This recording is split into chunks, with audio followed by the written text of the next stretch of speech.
Possession crucial from this. How much longer will the referee allow? Dublin lead by a point, and there's the whistle. It's over. It's over. We earned it by winning the last 2 matches on the road, and that's not going to be taken away from us. But what I love in hurling, I love players that will never give in. He hits it. It's over the bar. Oh, holy Moses. Hello, welcome to the RTÉ GAA Podcast. Mikey, Stafford and Rory O'Neill with you to look ahead to the football weekend with Ciaran Whelan. How are you getting on, Whelo? Not bad, Mikey. Not bad. And yourself? I'm good, thank you. Myself and Rory recorded a chat with Jackie Tyrrell yesterday, so that will be coming afterwards to preview the league semi-finals and get in a few jibes at the Hogan Cup, which is contractually, we're obliged to do that, myself and Jackie as proud Leinster men. Speaking of proud Leinster men, we'll get on to the de facto Leinster final later, which is Dublin versus Louth in the Division 2 promotion decider. Which is the two best teams. Could be the two best teams in Leinster, are they? I think on current form, Louth are definitely up there. It's up to Dublin to prove that they're one of the two best teams. Between that now and Sligo, Leitrim in Division 4, we've got a couple of proper local derbies to, winner takes all affairs. So a nice ending to the league in Divisions 2 and 4. Division 1 is a little bit murkier. But we'll figure that out as well. But I suppose we'll start with matters in Donegal, Whelo, where Paddy Carr, it seems, got his marching orders yesterday from his players. So after events in Limerick, this is the second intercounty manager who's not even seeing out the round-robin stage of the league before players deciding they've had enough. It's not unheard of, but I think for two in the course of the first 6 games of the league, I think that is very unusual. Yeah, well, it's not unheard of. It is concerning, Mikey. Like, it is concerning that you've had 2 teams, obviously Donegal struggling in Division 1 and Ray Dempsey then, new managers after 5 games, and there appears to have been a bit of a push in both situations. And I think it's overall concerning for the game. You look back at the amount of turnovers there is in management teams every year. There's new managers required, particularly this year. There was a couple of counties that were obviously even struggling to get appropriate candidates. You can talk about managers being paid, or not being paid, or whatever it is, or expenses or whatever. But whatever it is, these guys are not making a fortune, and they also have to put an incredible amount of time into managing an intercounty team because the standards are so high, and the time required to manage and that you talk to guys that have been involved in it, that have come out of it and reflect on it and kind of go, whoa, that wasn't, the amount of time required was off the scale. Like, you're managing 2 teams, Whelo, aren't you? You're managing a backroom team, you're managing the players. Yeah, 100%, Rory. But the other, I would imagine what happened in both these situations was there was a bit of player kickback, and that can easily be, okay, there can be logical reasons. We don't know the ins and outs of either dressing room, so we can't really comment on that. But I would imagine in both cases, maybe players sat down and questioned management decisions or questioned issues around the managers. And the 2 managers said, you know what? I'm out of here. I'm not, I'm putting too much into this. I've put too much time into it. I've kind of better things to be doing. And both of them quickly obviously exited stage left and headed out the door. And so it is concerning that we're at this stage within the GA world. Because it has a potential impact going forward, like Paddy Carr is a gentleman, and I always felt that in some ways maybe he was too nice probably for the job. It was a dream job going in. He was going into a difficult scenario. There was you can talk about, there's numerous issues in Donegal, but when there's a bad vibe around the county, it doesn't take long for that to start encroaching into the dressing room situation, and players can, when there's a lot of flack coming from various different directions within a county, it can seep into that dressing room very, very easily. And I think there's been a bit of collateral damage probably in Donegal. The vibe in Donegal, the atmosphere in Donegal has probably been pretty toxic the last 6 to 8 weeks. And you combine that with you know, a couple of relatively poor performances. You can also throw in the fact very unlucky to be missing, you know, Donalds, McHughes, Patrick McBurty, you know, missing some key players. Yes, the performances weren't great. They looked like they were struggling to find a plan, particularly an offensive plan. They were playing Hugh McFadden on the edge of the square. It didn't look comfortable at all. It was kind of like we're patching things up here. But, you know, so a little bit, a lot of challenges thrown in his direction. And I would say it was a combination of kind of bad vibes around the county, bad performance, potentially being on to having the court of public opinion against the management team even going into the role because of who, you know, the dream ticket was kind of ignored by the county board. So a lot of contributing factors, and I'd say that led to Paddy's decision to kind of walk away. But it's a worry. I just think it's a worrying development that you've two new managers, 5-6 games in, and both walking out the door. You know, yeah, we need to be careful in that regard. Just Rory, on the Rory Kavanagh thing, obviously he was being lined up along with Carl Lacey in his backroom team, and it seems Jim McGuinness, who wouldn't wear a bib but would be involved in some form. Just to say, it was actually Rory Kavanagh who withdrew himself after the acrimonious finish to the county final when St. Eunan's, who he was over.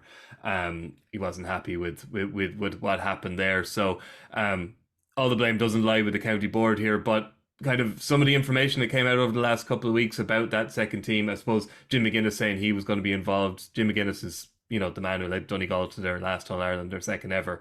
That will have caught the eye of a lot of fans, and maybe didn't make Paddy Carr and Aidan O'Rourke's job any easier, you'd imagine.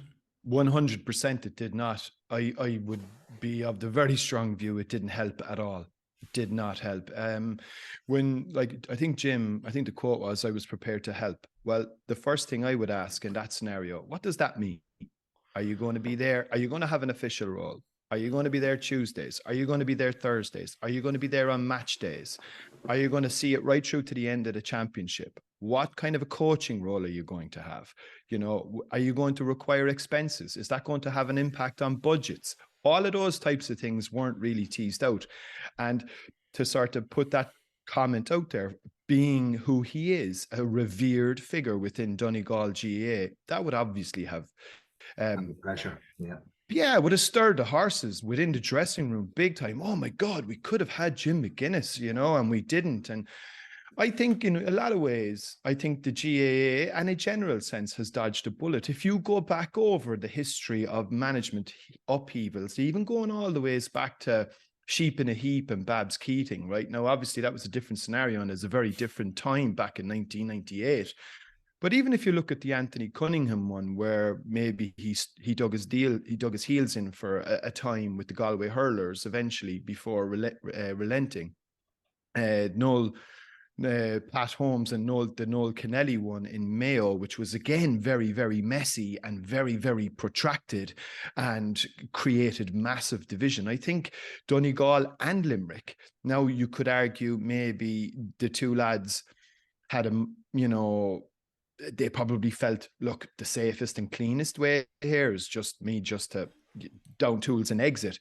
But what if they were obstinate characters who had not been of that view? And there's no guarantee that may not happen again. Like, you're into a world of pain. Then you're talking about divisions within dressing rooms, divisions within counties. Like, at least I think they had that with Limerick hurling 15 years ago, didn't we? Exactly. You know, so like these are all like there's no contracts drawn up here. There's nobody sitting down, you know, signing up to terms and conditions. And it's. Like, some ways, Rory, there's a touch of honourability about the two lads that, you know, they realised. Exactly. That's it. Sorry, that was the point I was making. Sorry, Whelo. I've lost the dressing room, and, you know, for the sake of the county, I'm going to just cut ties and move on. Yeah. And you kind of have to admire that, because if they don't and they do dig their heels, you know, and I've been in those dressing rooms, what happens is you limp into the championship year. You're looking for something. You're looking for a spark that very seldom. So you've got negativity in the dressing room. You've got bitching and moaning among players. The management, everything is heaped upon the management. There's no accountability among the players, and eventually you just limp out of the championship. So what stopped you guys, Whelo, from doing what Donegal and Limerick have done? If you found yourself in those situations, what stopped us from it. Yeah. Well, I certainly, I think traditionally, Mikey, there was very, very little that mid-year was always seemed to be a very,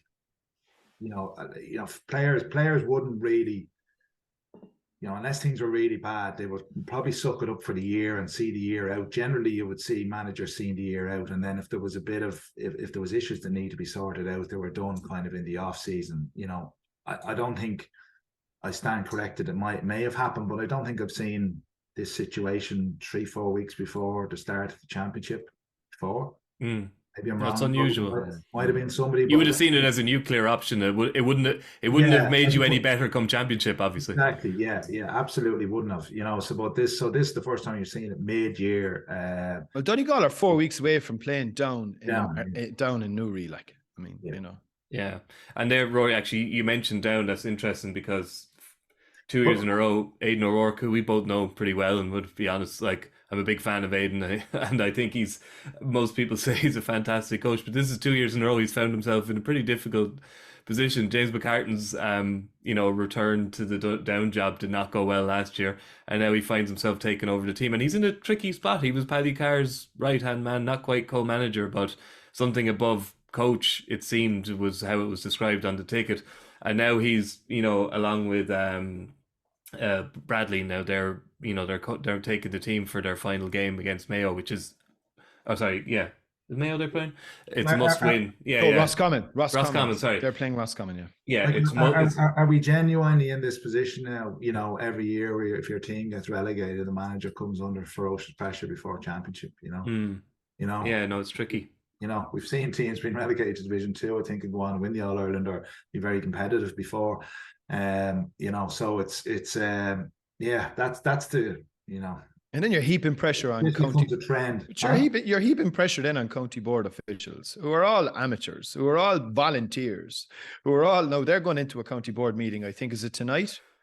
I mean, and there's other things on that agenda already. Yeah, and there's fellas sitting up there at the top table going, "Oh, my head's spinning." I mean, how did we end up here? I think from Donegal's point of view, look, I come from a county whereby this type of thing surfaced. It caused horrendous division for years, and it's probably still not properly healed. I think from Donegal's perspective, they should try and kind of just mend all bridges or whatever they can do in terms of formulating a plan ahead of the championship fixture, which is in 4 weeks' time, because there's still plenty for them to play for this year. Even if they were to go out, they're in this Sam Maguire. Their time. That's not going to start for 7-8 weeks. So they can they have some good players. They have some really, really good players. I think, in fairness to Aidan and Paddy, they'll take the reins for this weekend. But I suppose you're just putting pressure now again on poor people that are probably doing a 9 to 5 and then coming home and dealing with all this then on top of it all to try and find somebody to fall into what's not exactly going to be the most appealing of jobs. Let's be honest now, given everything that's gone on. Tough one to fill in the first place. Yeah, we mentioned this here with David Tuberty when we were discussing Limerick. It's not just Aidan O'Rourke and Paddy Bradley and the county board feeling pressure. The players have effectively put quite a lot of pressure on themselves here as well, and they've kind of, it's up to them now to kind of show, well, if he wasn't doing it right, lads, you'll have to give us an idea of what it was you wanted right, because clearly the league hasn't gone very well so far outside of a result against Kerry, and up to the Hyde now, have to get a win, and even a win won't guarantee them safety, but a win is first and foremost. And they're the players, they're not the coaches, they're not the managers, so how much can they change? But you'd wonder how much sympathy there will be for them either if they do get relegated now after this. So it's a tricky situation for them. Yeah, well, they can change very little, Mikey, is the reality of it. And Aidan and Paddy Bradley have been an integral part of the backroom team. So they unless they've radical ideas and unless there was disgruntlement among the management group as well, we don't know that. You could have very different views coming out, but very little. You can't change anything in a week. I think they go to Roscommon, and I think Roscommon are on, after a blinding start, are on a particularly bad run, and I think they'll want to finish the league, on a bit of a high going into championship, and I think they will really target this Donegal game, so they're not going to get anything easy. So very difficult task. Like going back to what Rory said, I think there still is time in that they are going to be in the Sam Maguire competition. That doesn't start till middle of May, end of May.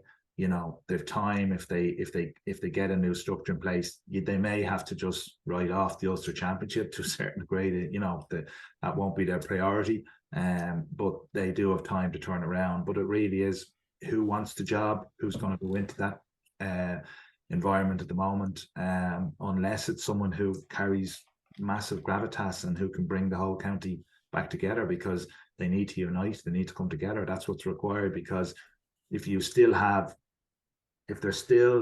a bad vibe and a bad environment and atmosphere off the field in relation to the relationship between the county board and the general county, it's going to be a very difficult task for whoever steps in there. Yeah, so moving on from that and more generally looking at Division 1, Mayo are in the final. Galway will join them if they win. If Kerry beat Galway, they'll end up on 8 points with Galway. If Roscommon beat Donegal and Tyrrell beat Armagh, we'll have 4 teams on 8 points, and it'll come down to scoring difference. And as it stands, Galway have a head start there. But if Kerry beat them by 6 points, that head start's gone. Roscommon and Tyrrell would have to win by about 9 points to put themselves in the conversation, it seems. And at the other end, Donegal look all but gone, except for a strange series of results.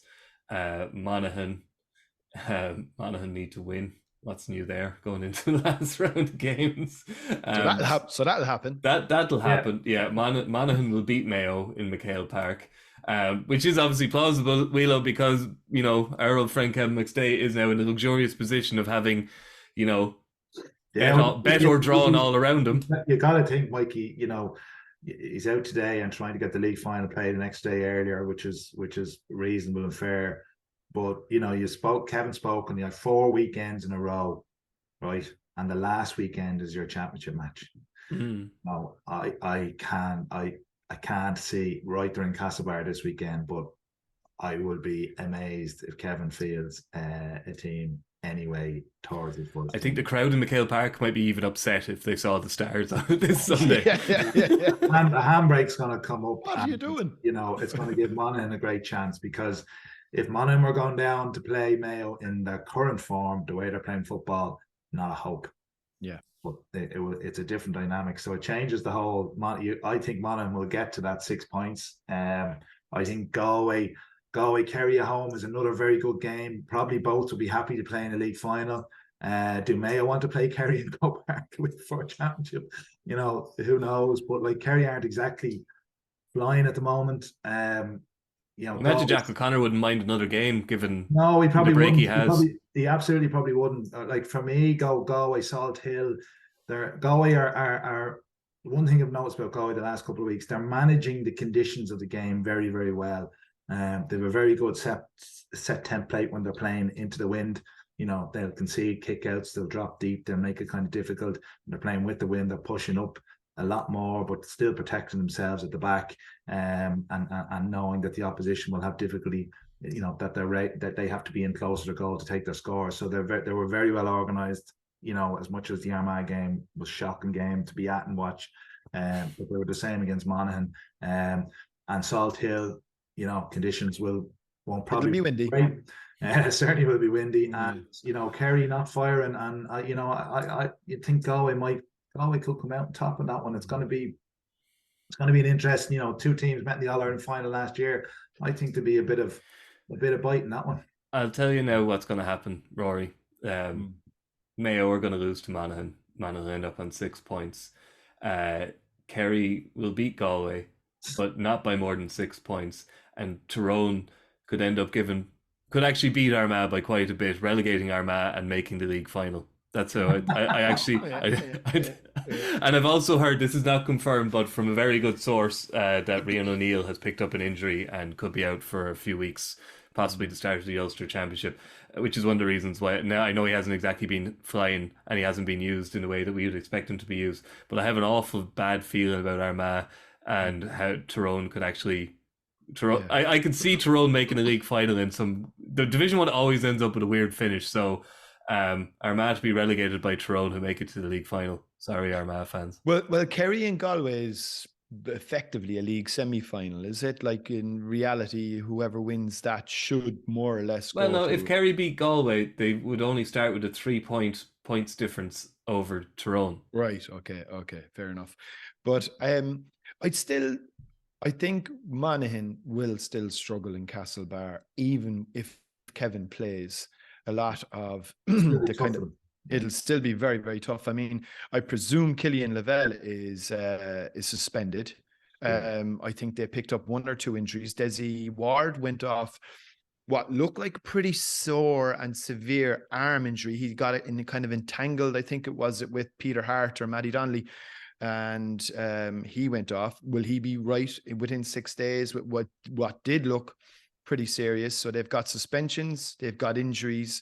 They're obviously not working from a huge panel of players to pick from in the first instance. And I think Monaghan, I don't know, I just get a sense maybe after all of their incredible last gasp escapes, this might be the one where it finally runs out on them. But again, I go back to what I said earlier on, much earlier in the year, Mikey.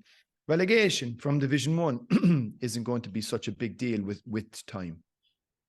No, yeah. The relegation for Division 2 obviously is, but relegation for a decent Division 1 team, say like Dublin, relegation to Division 2, nice segue there, Rory. Relegation from Division 1 hasn't done Dublin a whole pile of harm, Whelo, I would say. That said... Sorry, Mikey, on that, like, I mean, you think about Division 2, Dublin have won all their matches, except for one, obviously, and that was a tough game. But they've still managed to win all their games. He has then also had the opportunity to try and find some extra players and give lads opportunities and chances. Now, it's a very different. He was going to have to do that anyway, Rory. He was going to have to do that anyway, but I think it's probably a little easier in a Division 2 environment where, at least you can you're going in, you might be still getting a win, confidence is up, and you keep that kind of good mood in the camp. Whereas if, it's a very different discussion on whether he's found anyone. But I think, if you look at Mayo, when Mayo went down to Division 2 was the year we saw Ryan O'Donoghue and Tommy Conroy when James Horan was manager. We've seen teams drop down. Galway went down. They threw in the likes of Matthew Tierney a couple of years ago, and these guys came to the fore. So Division 2 does offer you the chance when you're trying to build a new team. Let's say from Monaghan's perspective, if they ended up going down, they obviously are in a transitionary phase. I wouldn't necessarily get all that worried about it. I know they love to protect that Division 1 status, and it's a sort of a pedigree thing.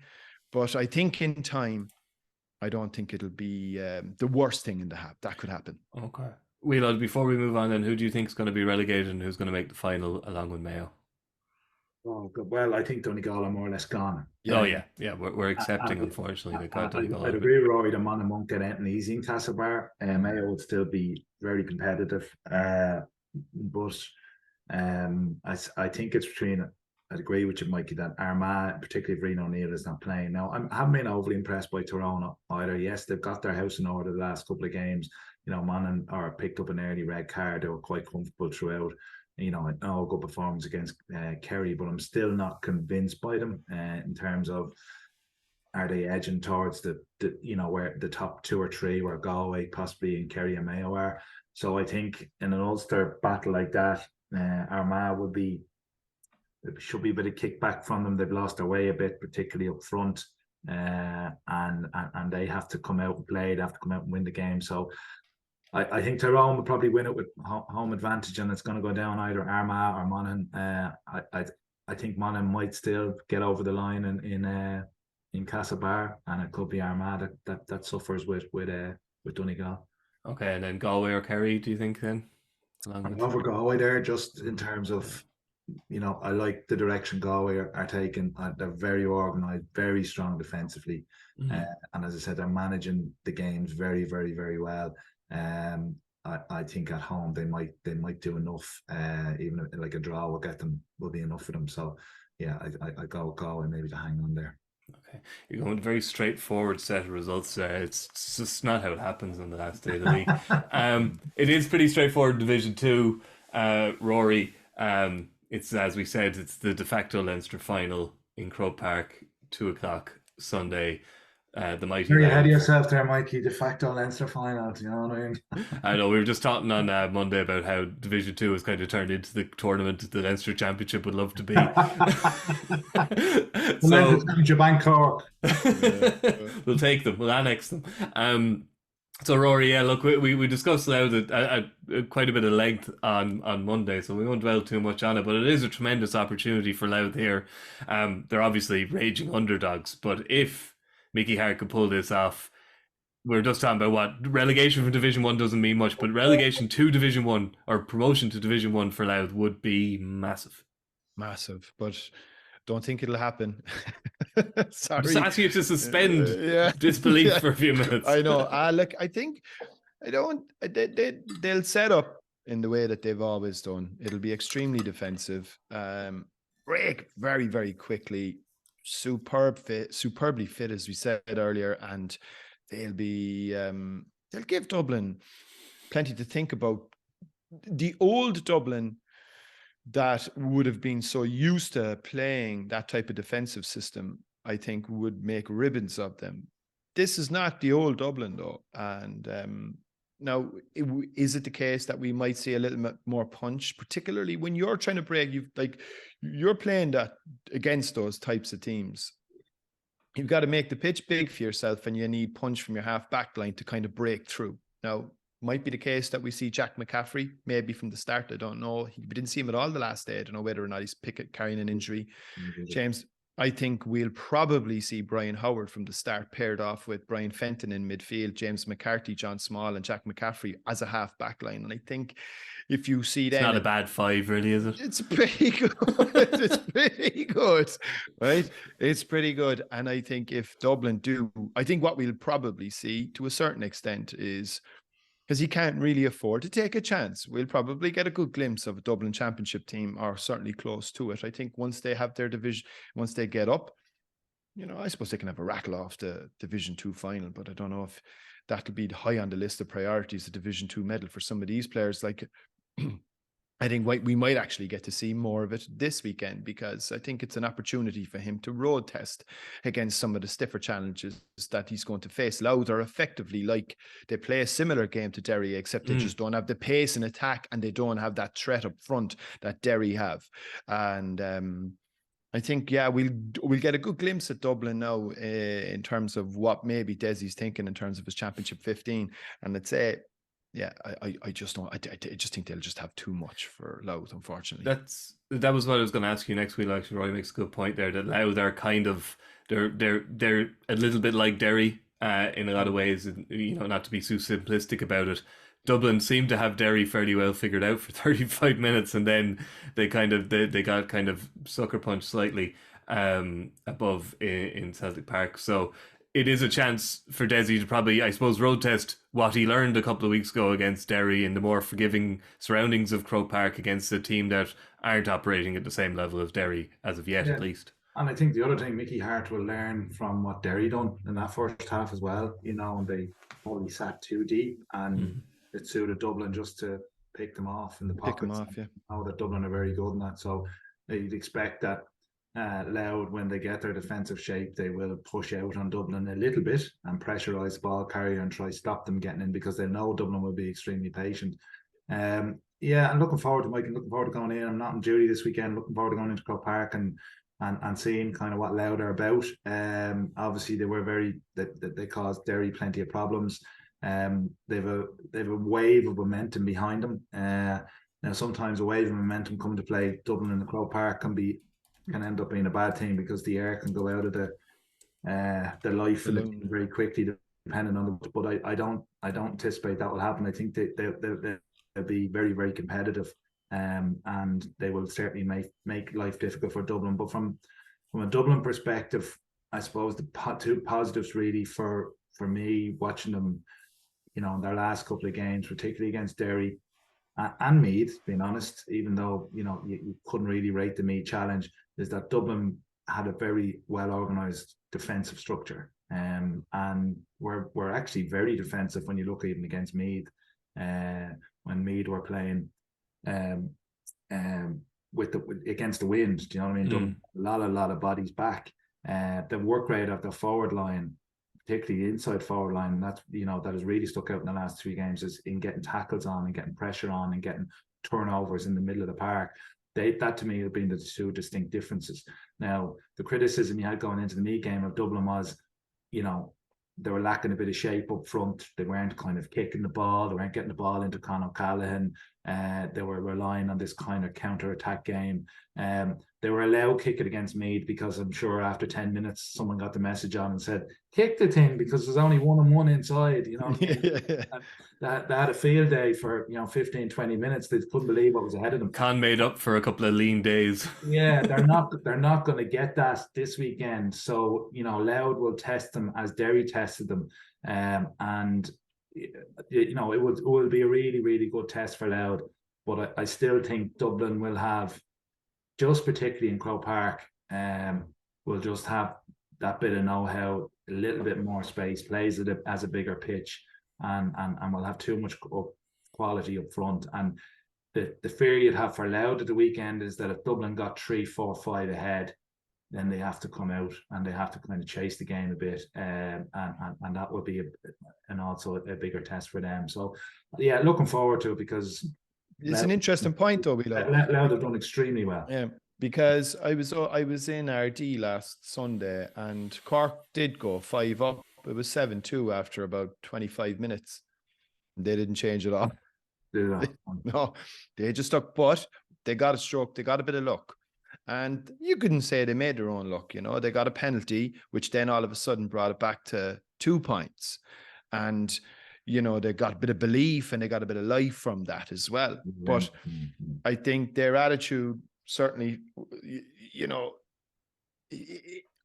I think they'll probably adopt a fairly similar mantra going into this, like that. If they do go 4 or 5 down, stay the course, stick to the plan, trust the process. That despicable phrase, but I don't know if they will come out. I mean, I don't know if they're programmed to do that. I think they have a sort of a plan A, and plan B is... Well, that would be interesting to see if you're going into the game 10, 15 minutes to go 6, 7 down, and if you just stick to the process, you're going nowhere. So but Mickey Hart's around long enough to know that is there any point in showing that you can lose valiantly against Dublin, or will he say, all right lads, go to code red here? Because as we mentioned last week, they've got Downey, McConnon, Grimes, Burns, Jackson, like these guys can score. Like they have a good set of forwards. So does he have a plan where he says, okay lads, now it's the last 10 minutes, we're 4 points down against Dublin in Croke Park, this is plan B that we worked on in training? Like Mickey Hart, I would think, is the kind of manager. I don't see him going, would you Whelo, for like a moral victory against Dublin in a de facto league semi-final. It doesn't seem like Mickey Hart to me. No, he doesn't. You wouldn't think so. And if they really want to step up, looking down the line, they have to, they have to come and kind of chase the game and put it up to Dublin and try and really, don't let it be an easy 6, 7, 8 point victory for Dublin. You know what I mean? But now on the flip side of that, Mikey, what you want to avoid is a hammering. I don't think that will happen, because that can just break the momentum and break the spirit within the team. But no, you would expect that.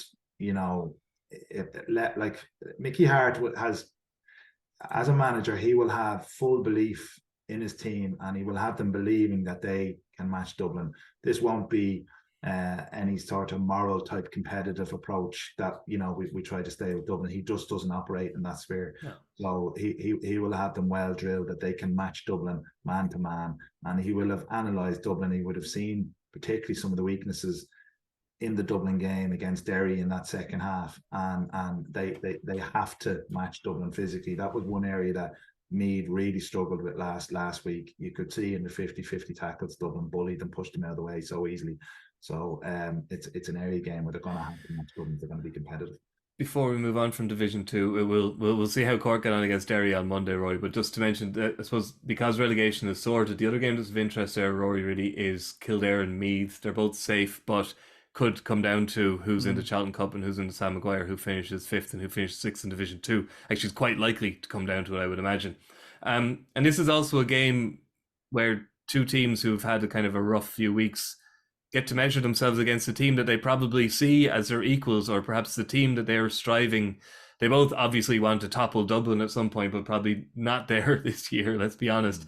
So this is it. Like, this is a game where this is two teams measuring themselves against what they see as their closest rivals. You could almost say geographically and in terms of football ability, or where they're standing at the moment. Well, yeah, and I think they would ordinarily probably feel, both counties themselves, that they should be either number 2, number 3 in Leinster. Now, I mean, from a Kildare perspective, the wheels came off a little bit early doors. Obviously, they've got a win last week, and I think if they have, any designs on maybe doing something in the championship, they probably would like to finish the campaign on a high. I think Meath were the opposite. They started well and then have gone the other direction. But I suppose from a Meath perspective, I think a lot of different, like, there was a few things last week. Obviously, look, there's a lot of criticism of Colin O'Rourke for the way he set up the team, but I did think they were slightly unlucky as well. They had a couple of goal chances early on, and the next thing, Dublin go down the other end and get one. And it was just a more clinical nature to the way the Dubs played. But like, I suppose, look, the game was probably over after 15, 20 minutes. At the same time, it was 7-1 after 15, 20 minutes. You ain't coming back from Dublin after that, and I think that'll be the big thing for them this weekend. Yeah, I think it's two managers. Is it a free shot for them? No, I think it has significant impacts as well in terms of Tailteann Cup. Like 5th and 6th probably won't guarantee you safe passage. Certainly 6th won't anyway, which is where... There's no guarantees at this stage, because all bets will be off if like a Division 3 team reaches, an Ulster final and a Leinster final, as well as the Connacht one, and it could happen in Munster. So there are no guarantees. Like Clare could turn Cork over in Ennis and end up in a Munster final. The big one, lads, particularly if Reno O'Neill is injured, Cavan. Yeah, Cavan coming through on that side, and actually, and even like from a Cork perspective, I was looking there. Like the worst Cork can finish is 5th, given what could happen this weekend, right? Now, that could still drag you into it. So they're not necessarily safe. So they'll probably feel that they need to go and win at home to Derry. Good luck with that. I think it will make Kildare Meath. It puts something on it. Like if you kind of go back to when we would have had league campaigns of yore, right? This game would have been just glorified challenge match, wouldn't it? Mm-hmm. It would effectively be it's a dead rubber, complete and utter dead rubber of no value to either team. And I think the best thing that's ever happened to Gaelic football is linking the league to the championship, because no matter what happens now, nearly every game has something, however insignificant or small, there's a little bit of meaning attached. So it should make it really competitive and a really good game to watch. Yeah. Division 3 is like Division 2, largely sorted. Tipperary, Longford are doomed. That's one of the features, actually, Mikey, and I know it's slightly disappointing, maybe from the neutrals' perspective, is how much is actually resolved going into the final. Well, there is something in each division, at least. Yeah. Division 3, you could say, has slightly more... Offaly are not gone, lads, So No. It depends on how Cavan approached the Fermanagh game, really, doesn't it? Yeah. It does, because for Fermanagh, at the top, Cavan are guaranteed to move to Division 2. Sorry, I'm reading this out because it's a little complicated. If they no matter what happens at home, Fermanagh, if they lose to Ciaran County, they have the head-to-head advantage over whoever wins against Offaly and Down and Tullamore. Offaly do have something to play for, even if their Mourne opponents do not. Wins for Offaly and Cavan would see the faithful dropping out of the promotion spots, given that the faithful county edged Fermanagh by a point. You write that yourself, Mikey? I didn't know. Niall McCoy wrote this. That's why it makes sense. Down, however, lost to the Ciaran County by the minimum, and given that they were defeated by Cavan, their promotion hopes are dead in the water. Down or out of it, that's basically it, yes. Even though they are third in the table. So Fermanagh win puts them in the final with Cavan. Fermanagh lose, as you say, Offaly still have something to play for, in that if they beat Down, they'll go up. So Offaly and Down is kind of the game there to an extent. And it's Offaly's first home game as well, Whelo, obviously, since the passing of Liam Kearns. You'd imagine it'll be quite an emotional atmosphere and an event. And You know, you can see a team being powered by something as awful as that happening. You can see it giving them whatever you need, that you know, the extra burst of energy in the last 10 minutes, the kind of desire to make that block, that kind of thing. Not to trivialize the man's death, but I'm just saying the impact it can have on those left behind is hard to quantify. Yeah, absolutely, Mikey. And you could see the emotion last week, even what it meant to Mark Murphy and the players. You know, listen, I knew Liam well. Spent 3 years in a fun environment with him on Celebrity Bonish there. So we had plenty of crack along the way, and sadly missed by everybody. But his players will certainly stand up to that challenge. Like Down obviously have nothing really to play for. You know, when you think about it coming down to, you know, Offaly and you know, it's a nothing game for them. So you anticipate Offaly will win. However, you ought to look at the Cavan situation, and they're up and they're promoted. Now, I suppose, is there you're trying to think, and I'm only thinking out loud here, this might sound bonkers, but obviously topping the division might be important, because if Fermanagh beat Cavan and they top, and Westmeath were to get to a Leinster final, then the top of Division 3 could come into the equation. I could be wrong. No. Yeah, it's a seeded system, yeah. So, you know, is there something very small to play for an outside? You know, there might be something small from a Cavan perspective, but you have to hand it to Fermanagh. Like Louth, they're on some run. They're on some run of results. They've been brilliant. Shown great character, particularly in the last 15-20 minutes of game. So I just think Offaly will do it, I think, but Fermanagh might also do it. Yeah, I think that is. Would that be how you see it going, Rory?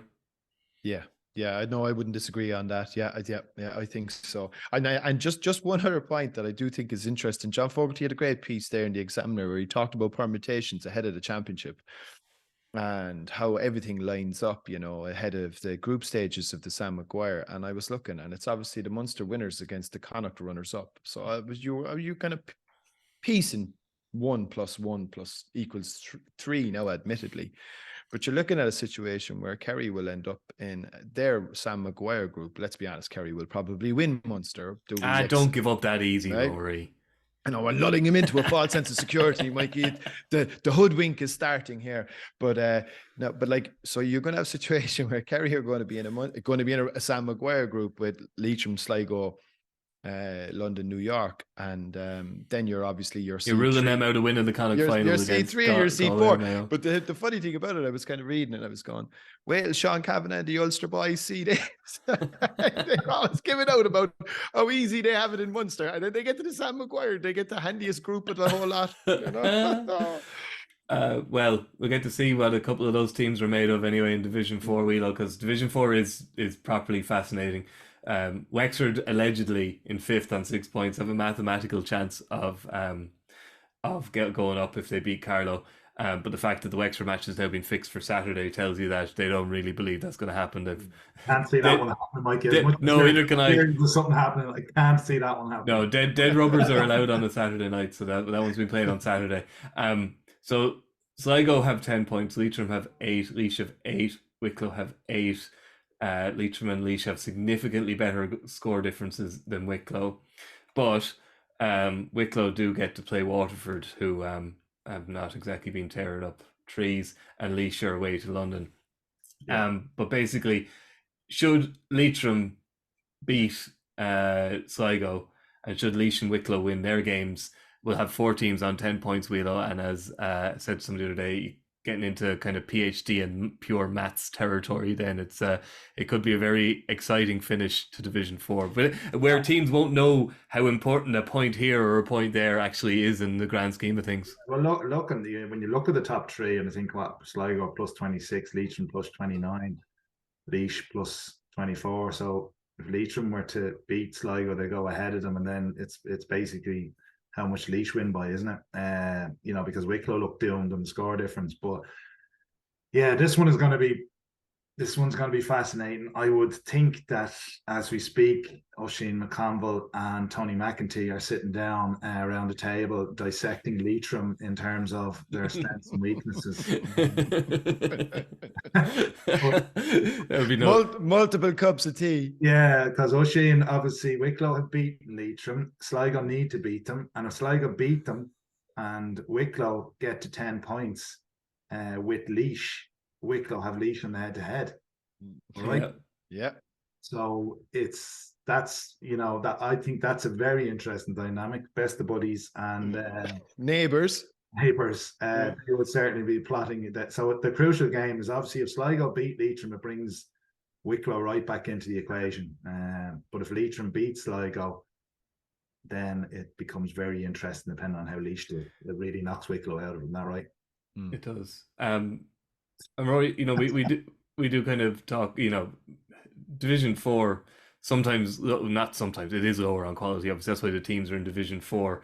But then when you get a game like this, like close neighbours and rivals aren't any less fierce because they're in the lower tiers of football. But Leitrim v Sligo in Carrick-on-Shannon, with everything to play for, that's like the perfect final day of Division 4 fixture. Like, it's perfect. And you've got, it'd be a big boost for Andy Moran's coaching credentials as well. And I was down at the Leitrim Waterford game in the very first round of this year's league, and I was impressed with them. I mean, they have arguably one of the best forwards in the country across any league, So I think you'd imagine it's going to be a massive crowd. I think it's a pity actually that it's not live. Weekend, nearly, isn't it? I think it is. I think it's a pity it's not live on television somewhere.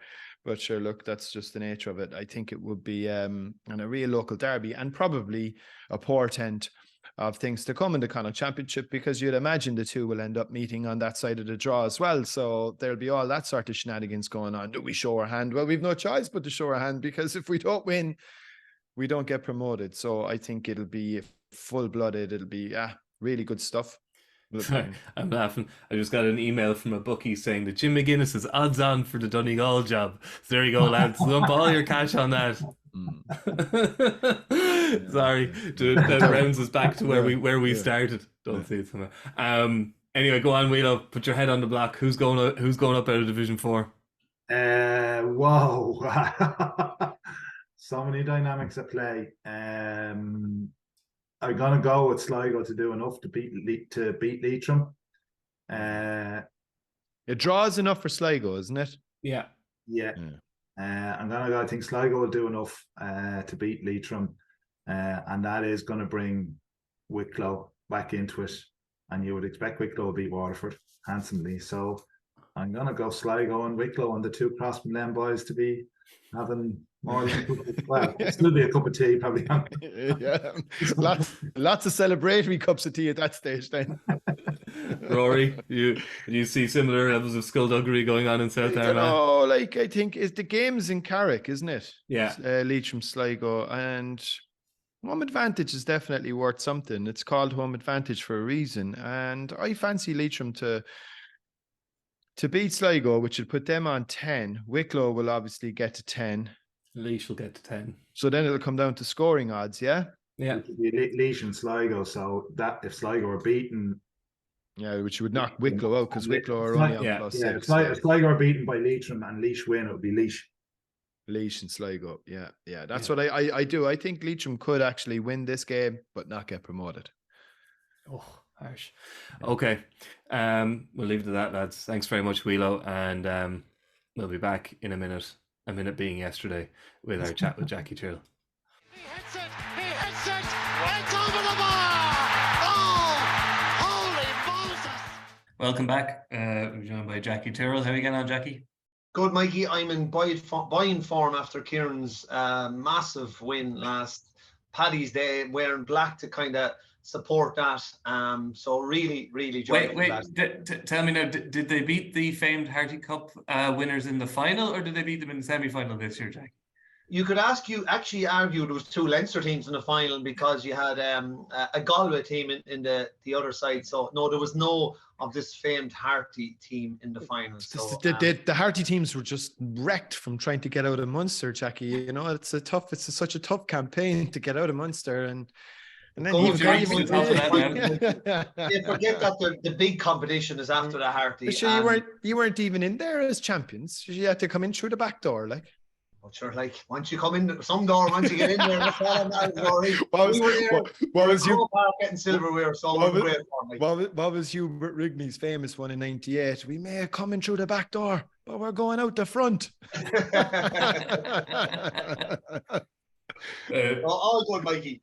Good stuff. Those of you watching on YouTube will probably notice that myself and Rory are wearing different clothes. Well, I hope Rory's wearing different clothes. We're talking to Jackie a day early. He just wanted to get in that hearty dig as early as possible. Fair play. And I like the way the lights in Montrose make my head look extra shiny. So we're here to preview the two hurling semis, not make fun of the Hearty Cup. Obviously, as much fun as myself and Jackie have doing that. It's Limerick v Tip, 7:30 on Saturday from the Gaelic grounds, and Kilkenny v Cork, 4 p.m. Sunday, Donegal Park, both on RTÉ GAA.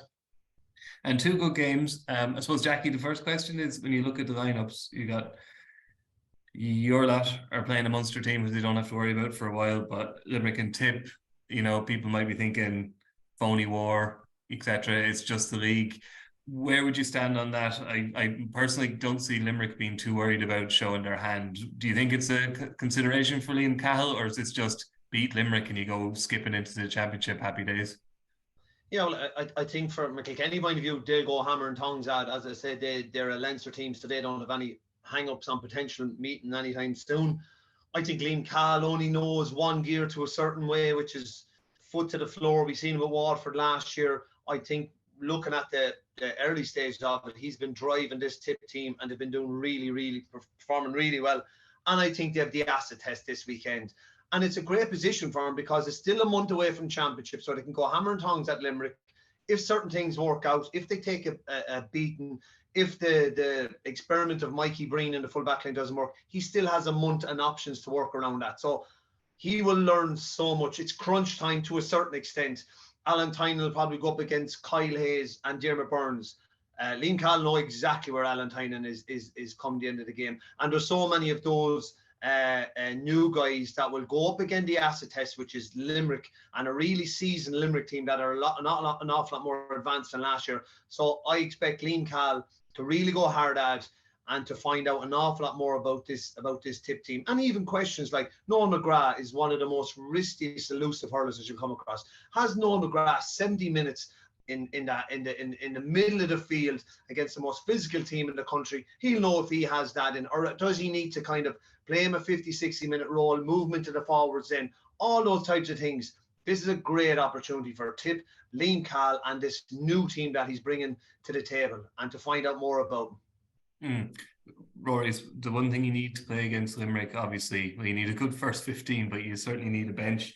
It was interesting, Liam Cahill he completely shuffled the deck against Antrim, as you would expect him to do, but a couple of lads kind of stood up, Conor Bowe and Gerard O'Connor, and the more familiar John McGrath, but it suggests that whichever 15 he puts out, Liam Cahill will probably be relatively confident about kind of who he has coming off the bench to maybe try and chase a game, even against the likes of Limerick. Yeah, and I think that's what the league is there for. The league is there for, there's a lot of hand wringing and moans and groans about it, but I think that's exactly what Liam Cahill has used it, and he's used it well. And I think Tipperary will go into this game thinking they can win. I mean, this is Tipperary we're talking about, lest people forget. They have a massive proud Never weighed down by an inferiority complex. Never, they will go down. They will actually say, I'd say Liam Cahill is eating nails for breakfast at the thought of going down to the Gaelic grounds. As Jackie said, it's a brilliant opportunity to go in and test yourself. If you stress test your team in this environment, you will find out where the flaws are. You will be able to you'll get an opportunity to see where the kinks, where the fault lines might be. And as Jackie rightly and correctly pointed out, you still have an opportunity to maybe fix it and work on it over the coming weeks. Are they going on I was reading Shane's piece, are they heading off for a week in the sun? I don't know whether or not they've chosen to do that, or whether or not the person's been reined in. West Kerry, because the weather was miserable down there, so I'm not surprised. Well, actually, Jackie, did you ever go on one? Did you? Because I always remember Eddie Brennan saying to when he was in, he said that he always felt towards the back end of year great run that he felt maybe they might have a warm weather week mightn't have been any harm for some of the elder statesmen, just to put a bit of sun in their backs, like after such a long career being at the top for so long. But apparently he said no, it was the Crucible in Nolan Park and nowhere else. Like that was it. Like, you know, we did a few nights away, particularly in Carton House. That was kind of our go-to. The pitch there was fabulous. Remember Real Madrid trained there. It was the same dimensions of Croke Park. It was obviously a lovely hotel, very accessible from our point of view. We'd always kind of land of a Friday drill session, bit of a swim afterwards, a bit of a grub and a meeting then. And they'd actually give you the teams the night before. It was almost like a prep talk the night before an All-Ireland. And then you get up the next morning, breakfast, and wouldn't be a word spoke of breakfast, because an hour later you'd be cutting head off to that opposite the table and that was kind of it. I couldn't imagine Brian putting into Google search a lavish surroundings of Spain or Portugal and talking to Mick Dempsey. Well, the spa seems a bit better in this resort. Maybe we should consider this and going to Ned Quinn looking for a budget. I can't imagine the you lads now. You know, you're used to your Avonmore. You make do with the UHT milk you get in Portugal and Spain now. Wouldn't do yous at all, would it? Oh, no, not at all. Only the good stuff, Mikey. Only the good stuff. Yeah, but sorry, to go back to it though, Mikey, I do think it's a really brilliant fixture to savour. I'd expect a huge crowd.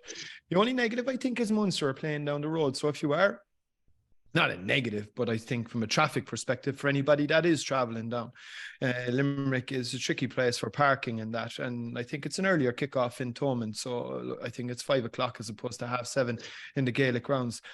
But getting in and getting out, as we know, maybe people go down and take in the two matches. Sure, why not? It's a multi-sport and multicultural kind of a place anyway. I think Tipperary, Limerick, under lights, Saturday night, 7:30. I think there'll be timber, and I think it's really one to savour. I'm looking forward to it. I was just looking, Jackie, in speaking of squad depth, looking at the Limerick panel from the last day and kind of comparing it to the All-Ireland final, and there's still a few lads there who were significant players, like Casey Hannon, Dermot Burns, Keane Lynch, Aaron Glenn have all come back in the last couple of weeks, but you still got, you know, who wasn't playing the last day? Sean Finn, William O'Donoghue, David Reedy, Graham Mulcahy. What's the story with Graham Mulcahy, lads? I haven't seen too much of him. Any of them this spring?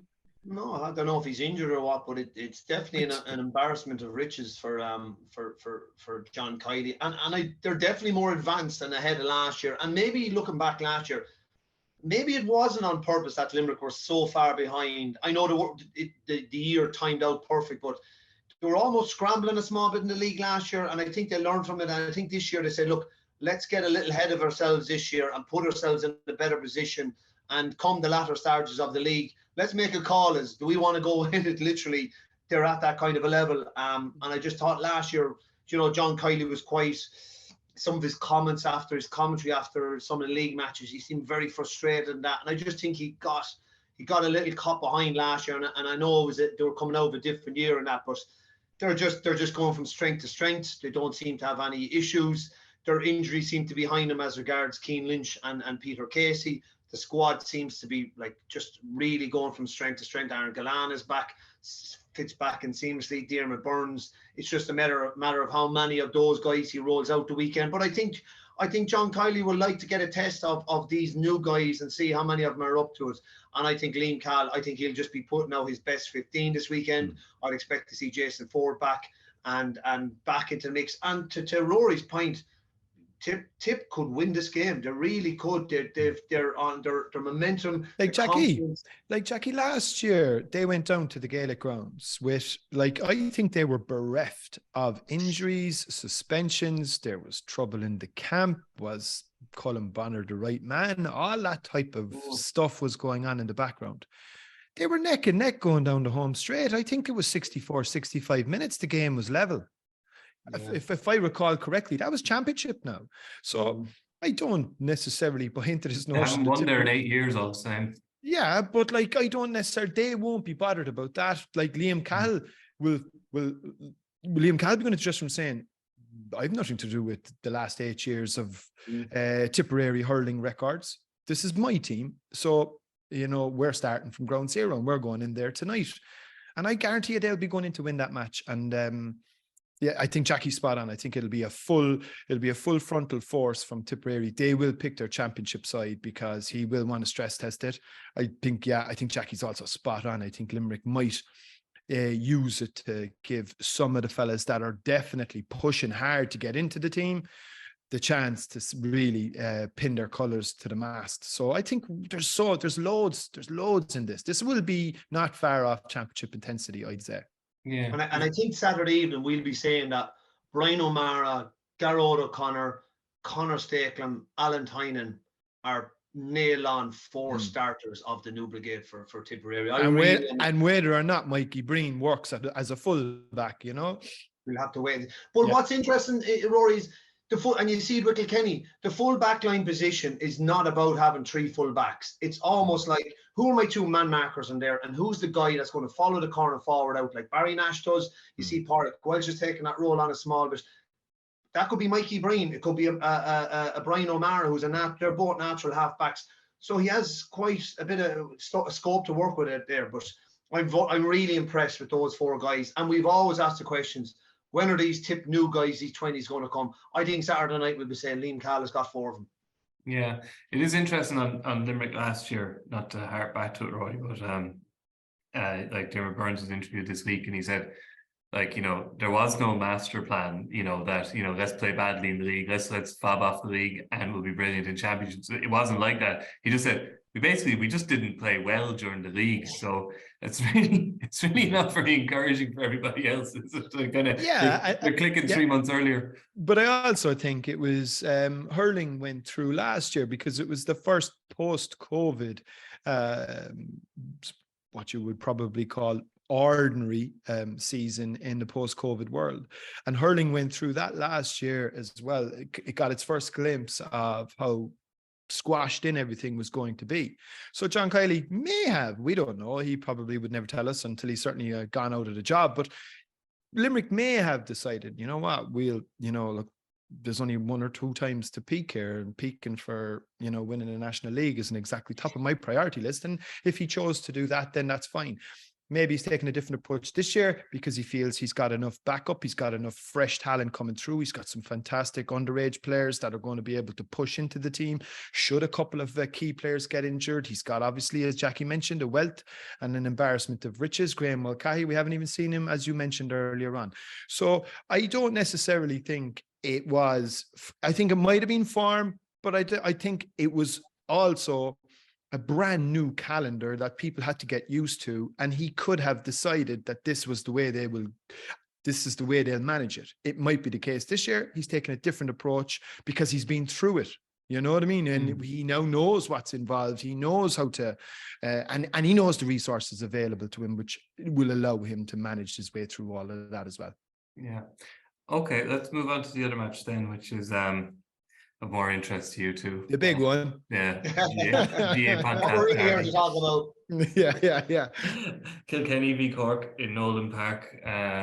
We have a very gentlemanly home and away arrangement, so it's Nolan Park, and hopefully we'll have more. Jackie, we heard there was Gaelic football at half-time in Nolan Park last Sunday. That's novel, isn't it? You're letting the old WD-40 be played on the hallowed turf.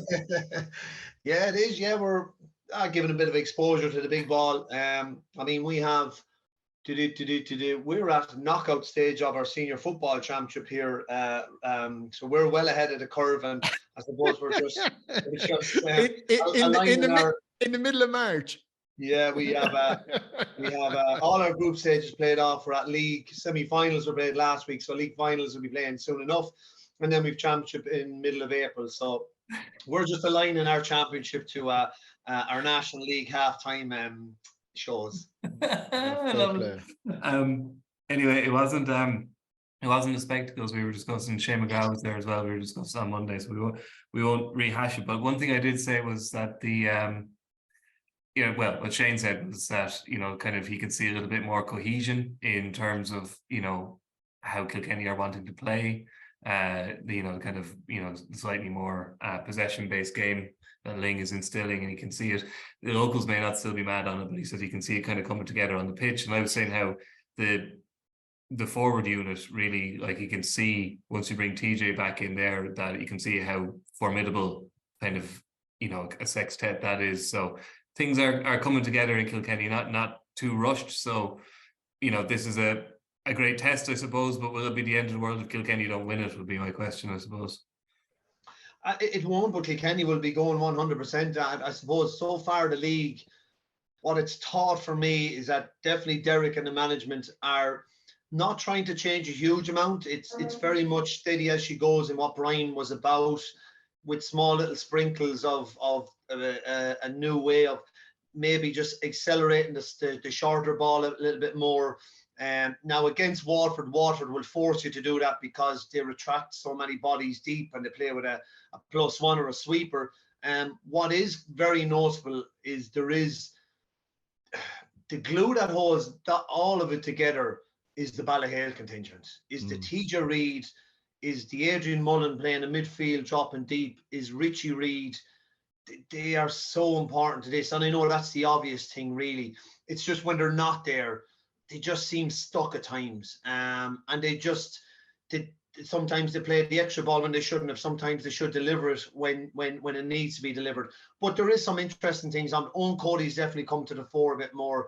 Billy Drennan is hitting the freeze really well and is contributing from play. I would have just liked another 1 or 2 of those under-20s that we spoke about, where Tip have probably 4 or 5 of them now. Outside of Billy Drennan, Timmy Clifford, I'm still waiting for him to kick on. Garrow Dunn has shown glimpses. Derek Corcoran is in and out of kind of team as well. So I just would like a little bit more. And this weekend is a great opportunity to find out that. Conor Delaney's been experimented full back the last couple of days as well. But it's kind of crunch time now as regards these things. Keane Kenny at wing back. Is this just an experiment just to see how it goes? Or is this what he's really thinking about for championship? And if it is the weekend, these guys will put their hands up, get over the line against Cork, a really strong performance, and bring it into a league final. Rory, you look at Cork and Wexford game, they kind of played a lot of the under-20s. Clare game didn't, because the place was secure, already assured in the semi-final, didn't kind of play the first 15. Is there a risk Pat Ryan doesn't know his starting 15? Well, not a risk, it's the league semi-final, but do you think he has a fair idea of his starting 15? You're spot on. He has thrown an awful lot of mud at the wall, and we're going to find out now this weekend how much of it sticks. I think there's a couple of hands that have been put up. I think what we will see again, certainly no different to Kilkenny or Tipperary, we'll say. I think Cork will go for this. They may as well. I mean, they won't have a competitive game until the end of April. So it'll be all guns blazing. And I imagine what we will see is maybe 12 to 13 of what he has in mind for his championship team. I think where he's probably going to struggle is the injuries to the couple of players that we know will definitely start if they're fit. Robbie O'Flynn is probably a little bit away just yet, even though I think he's back on the pitch and he's back running full pelt after, was it an ankle sprain? Early doors against Limerick, actually in the first game. So you'd imagine his match fitness will be a long way off. And I think, will be an automatic starter at wing forward. Patrick Horgan, still carrying a knock, but nothing too serious. Probably won't make it this weekend. Declan Dalton, I think, is somebody that definitely would have played this weekend and might have been on the precipice a little bit, but has also picked up an injury. So that's somebody else. So I think, though, defensively is where Cork are going to be probably most interesting in terms of who gets the nod. I'll be particularly interested in the 2 wing backs because, as we know, Mark Coleman is a long way off from being fit. I don't necessarily see Cork will have to go deep into the championship, I think, for him to have any chance in playing in 2023 because the injury that he got was so serious and so severe. But I think Dara Fitzgibbon is close to getting back. A lot of these, and then it's just a case of, well, number 6 is boxed off, a massive problem position for Cork for many years. And I think it could be a fight between the 2 Downey brothers to see who picks up the number 3 spot. I do actually think Rob might be an option down the line at some point, maybe to test, but again, probably not this weekend to do it. I think he'd pose Garrod Hegarty the kind of problems that nobody seems to be able to give Garrod Hegarty. I think he has the size, he has the physique, he certainly has the hurling. Excuse me, Ian Carty outscored him 2 points to 1 on Sunday. Yeah. So yeah. You had to get that in there. Keep the club flag going. Hi, Mikey. That's a good thing.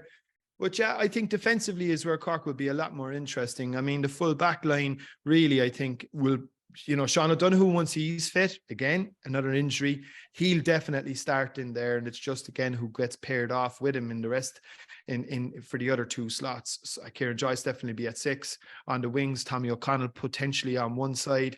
Maybe he might stick Rob Downey on the other and just see. But yeah, I think defensively is where we're going to get a really good indication. And I think that's been the problem for Cork. Cork will always put up a good score. It's what goes in the other end has been the problem. Jackie, you'd have now thrown in the caveat that it's the league and keeping in mind what Waterford did last year.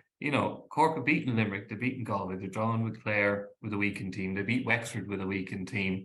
If they were to do their old nemesis this weekend as well and make a league final, well, Pat Ryan has, as Rory says, thrown a lot of mud at the wall. You have to be looking at Cork in a pretty serious light this year. You will, of course, but there's a few answers that I'd like first, and Rory has touched on first one. I think the most intriguing thing from a Cork point of view is two things. I think one, Owen Downey the weekend. I'd like to think Owen Cody will spend some time in there, and we will get a real test if Owen Downey is the answer. I don't think Rob Downey is the answer.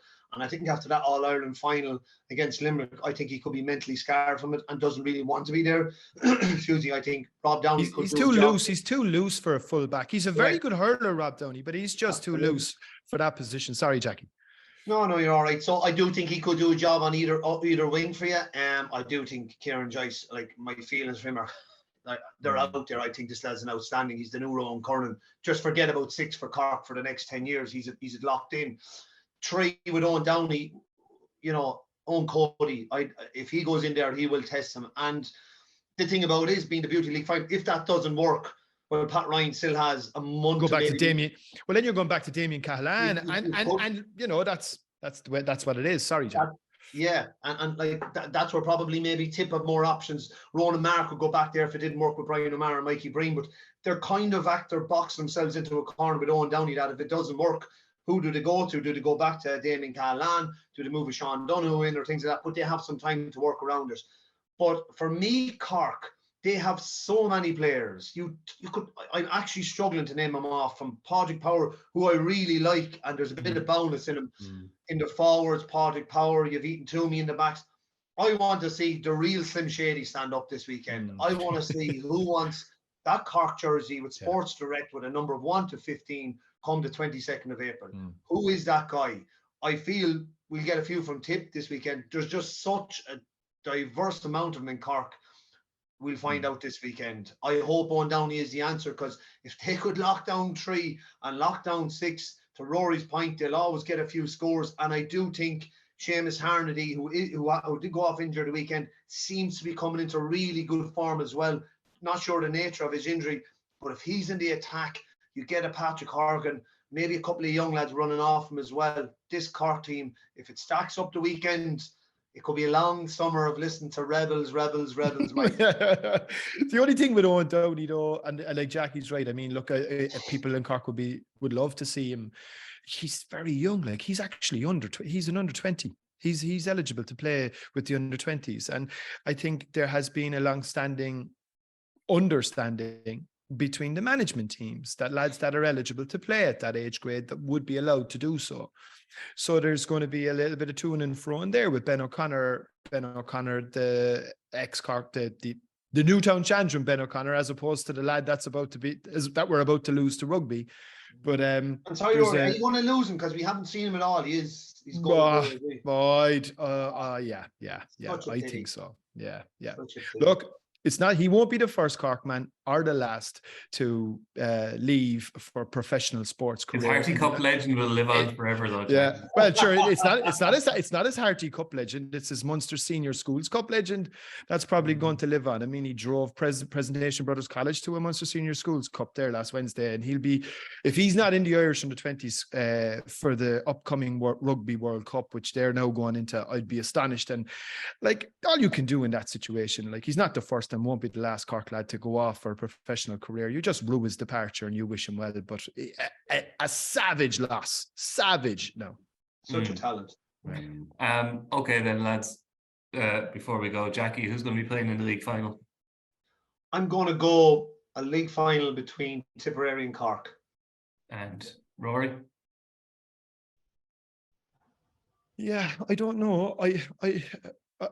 I'd probably go. I'm going to go. Believe it or not, the opposite to Jackie. I'm going to go for a repeat of the All Ireland final, and I'm going to go for Limerick and Kilkenny. And I think that, you know what, that probably says, and it maybe harks back to a discussion we had with Jackie not so long ago, that it'll give you an indication of how much on a knife edge and these games are and how difficult they are to call, and why there's probably more anticipation for them in comparison to all the whinging and moaning that went on about the round robin of the league. I think we're in for great knockout stages, 2 good semi-finals, and it should be a great final. But yeah, I'm going to go with Limerick and Kilkenny.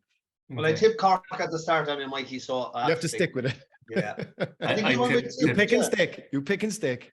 And you picked tip, I think, didn't you, Mikey? I did, yeah. So I'm going to go for a tip Kilkenny final, just to be awkward and different from the rest of you.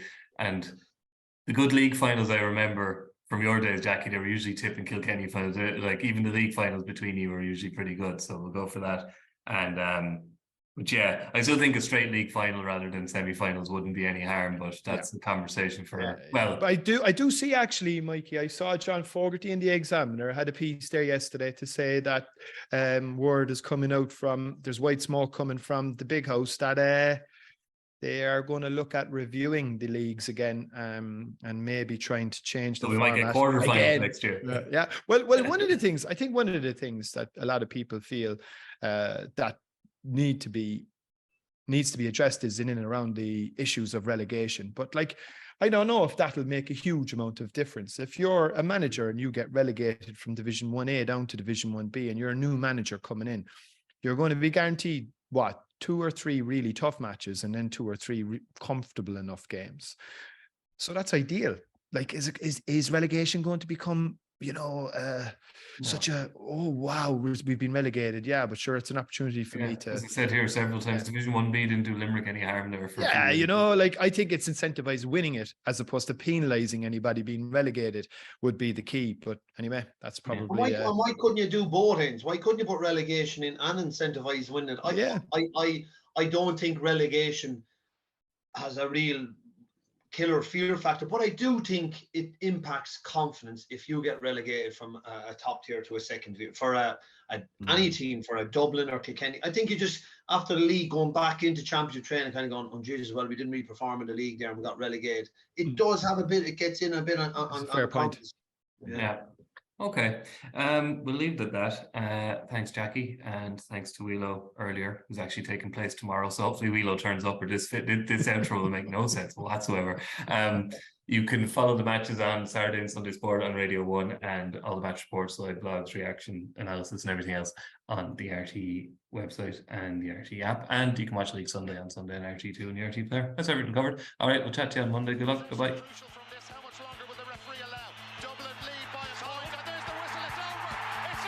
We earned it by winning the last 2 matches on the road, and that's not going to be taken away from us. But what I love in hurling, I love players that will never give in. He hits it! It's over the bar! Oh! Holy Moses!